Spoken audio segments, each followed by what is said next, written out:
આપણા બાપદાદા રમેશ કહેતા હતા, પહેલું સુખ તે જાતે ન રહે.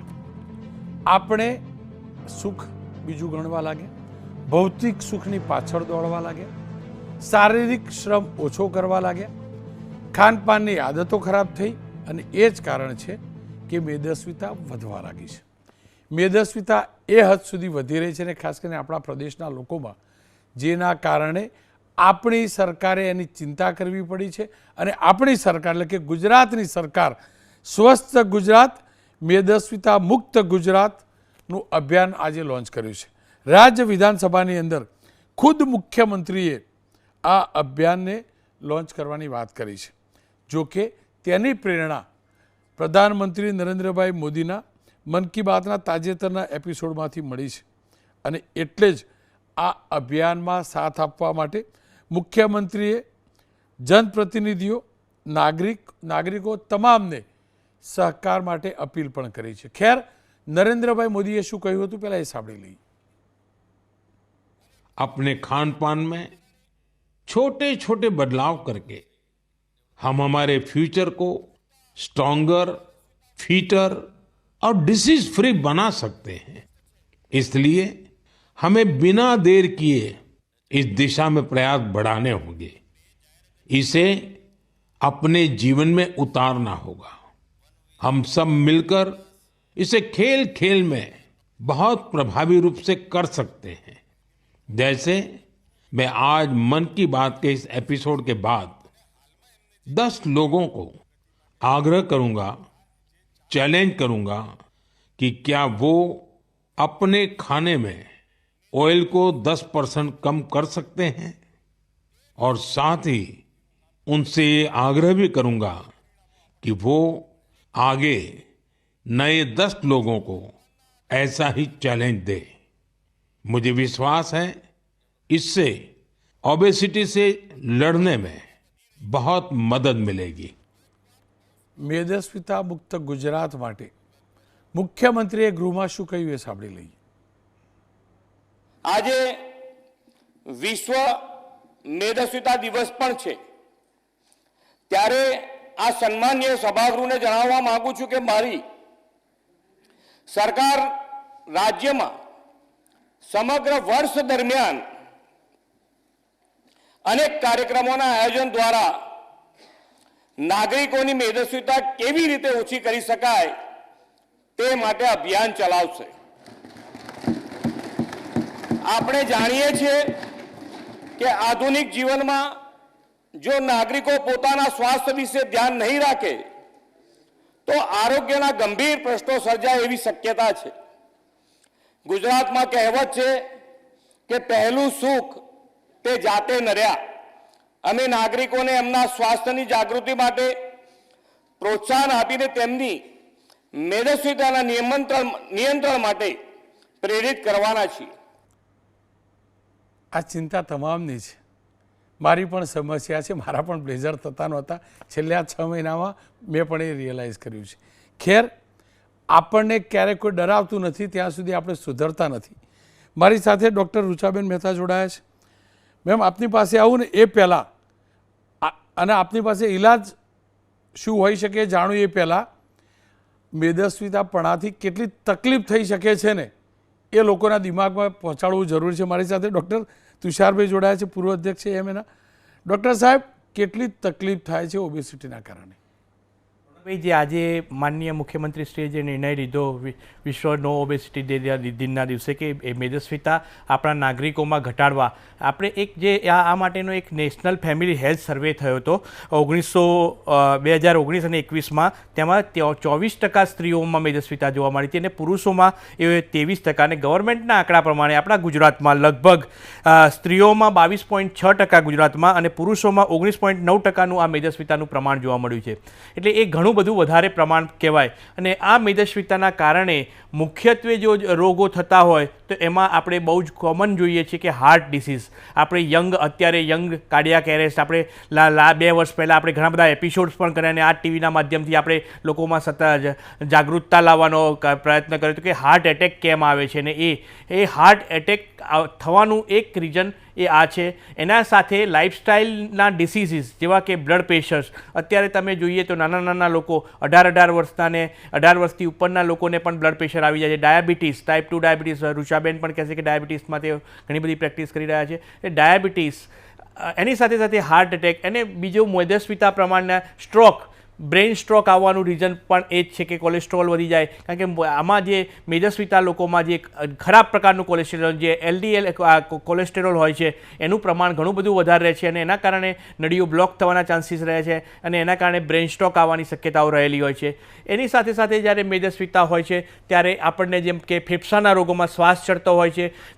ઘણીવાર જેને કોઈ પણ પ્રકારનું ઓપરેશન કરાવવાનું આવે તો એની મોર્બિડિટી વધી જાય છે. જેને નોર્મલ જો નોર્મલ BMI વાળો માણસ હોય તો એને જો પોસ્ટ ઓપરેટિવ કેરમાં બહુ જરૂર નથી પડતી. જ્યારે ઓબેસિટીવાળા માણસને પોસ્ટ ઓપરેટિવ કેરમાં પણ ઘણી બધી બાબતો ધ્યાન રાખવી પડે છે.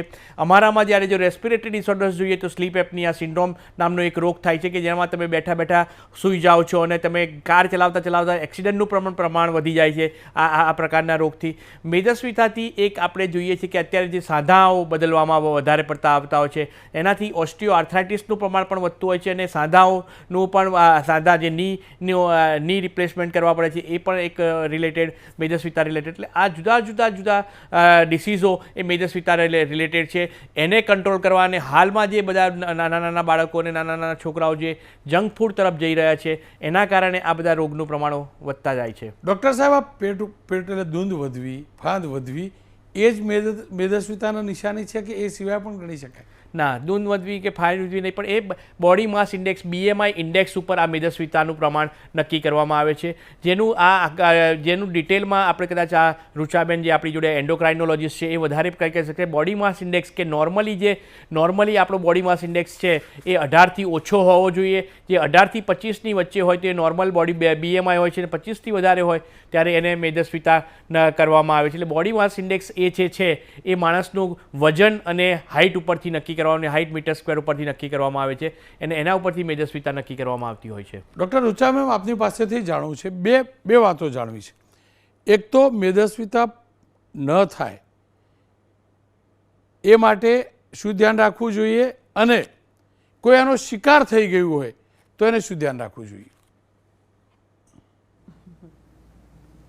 સો આઈ થિંક બહુ જ સરસ રીતે ડૉક્ટર સાહેબે સમજાવ્યું કે મેદસ્વીતાના કારણે શરીરનો કોઈ પણ અંગ બાકી નથી રાખતો.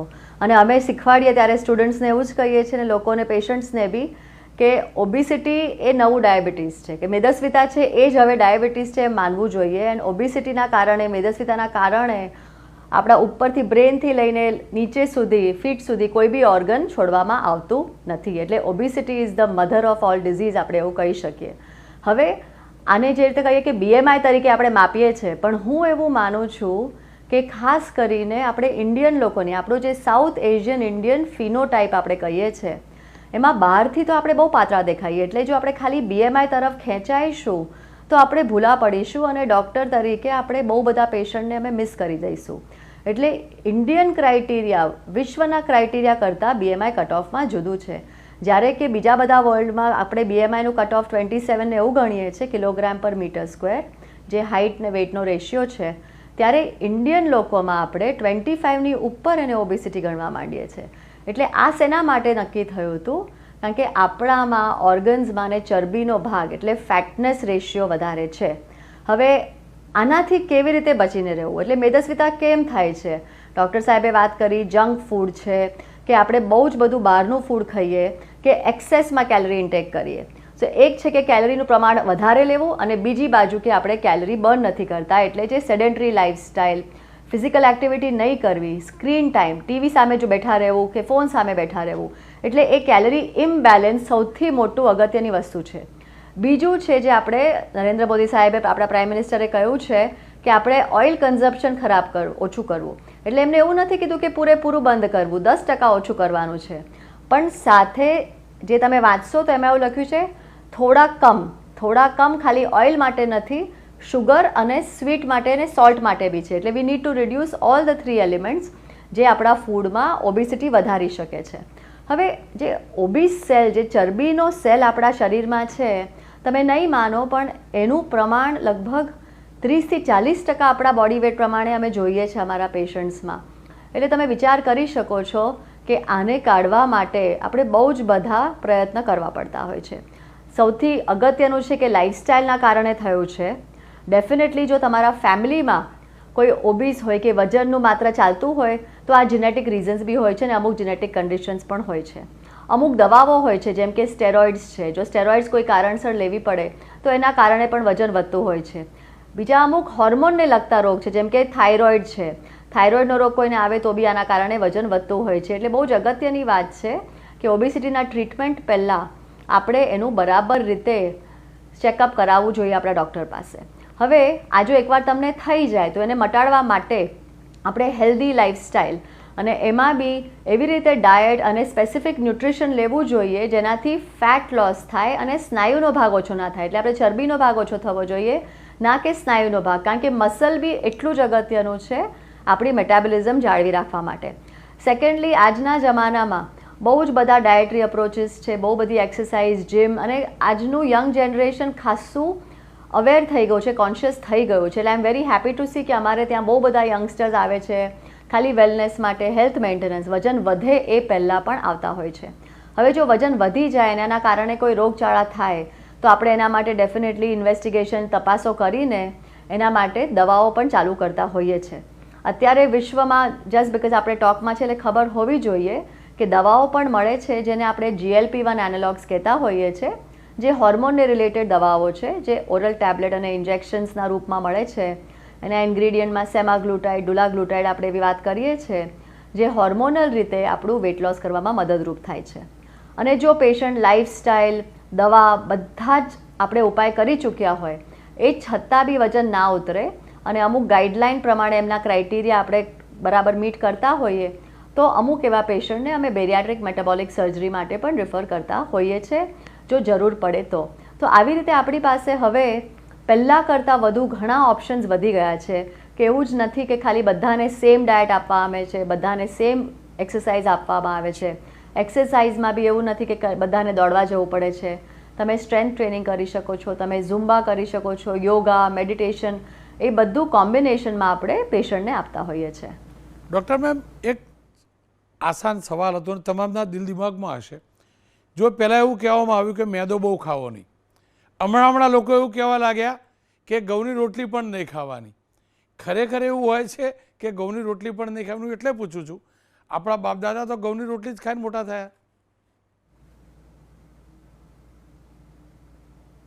હા, એટલે હવે તમારો સવાલ એકદમ જ બહુ જ સરસ છે, કારણ કે બધા એમ જ કહે છે કે હવે શું ખાવું, રાઈટ? કહ્યું કે ઓઇલ ના ખાઓ, સોલ્ટ ના ખાઓ અને શુગર ના ખાઓ, તો આપણે ખાઈએ શું? અને કહે છે કે ઘઉં પણ ના ખાઓ અને મેંદો ના ખાઓ. તો મારું એવું માનવું છે કે જ્યારે પહેલાંના જમાનામાં ફૂડ હતું એ બહુ ઓછું પ્રોસેસ્ડ હતું. હવે ફૂડનું પ્રોસેસિંગ, અડલ્ટ્રેશન થોડું વધતું જાય છે. ભલે આપણે કેમિકલ્સ વાપરવા માંડ્યા છે, એના કેવી રીતે ફૂડ ઉગે છે, એમાંથી ફૂડ આગળ કેટલું પ્રોસેસ થાય છે અને પછી તમારું શરીર એને કેટલું હેન્ડલ કરી શકે છે.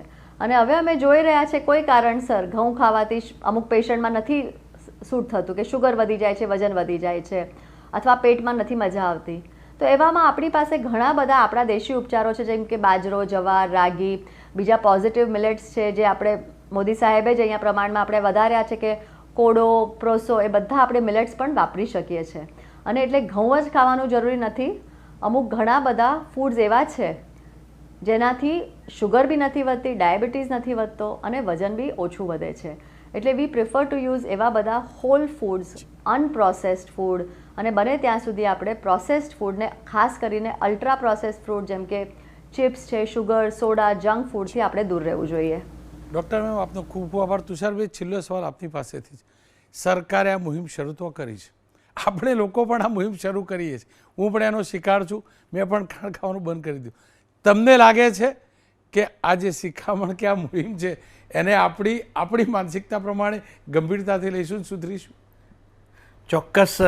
તમે જેમ શરૂઆત કરી એમ મેં પણ શરૂઆત કરેલી છે ને આ દરેક જણાએ કરવાની જરૂરિયાત છે, કારણ કે આ જો આપણે નહીં કરીએ તો હાલમાં જે લાઈફસ્ટાઈલ ડિસીઝ છે એનું પ્રમાણ ઘણું બધું વધતું જાય છે અને એ ડિસીઝનું પ્રમાણ ઘટાડવા માટે આપણે આ જે સરકારે જે મુહિમ ઉપાડી છે તેને આપણે તેમાં ચોક્કસ આપણે ભાગ ભજવવો જ જોઈએ અને એ પ્રમાણે આપણે કામ કરવું જ જોઈએ. આપણે રોજ એક્સરસાઇઝ કરવી જોઈએ. એક બહુ અગત્યની વાત રહી ગઈ છે કે ઊંઘનું પ્રમાણ લાઈફમાં બહુ જ અગત્યનું છે. લગભગ તમારી 7 થી 8 કલાકની ઊંઘ ડેઇલી હોવી જોઈએ.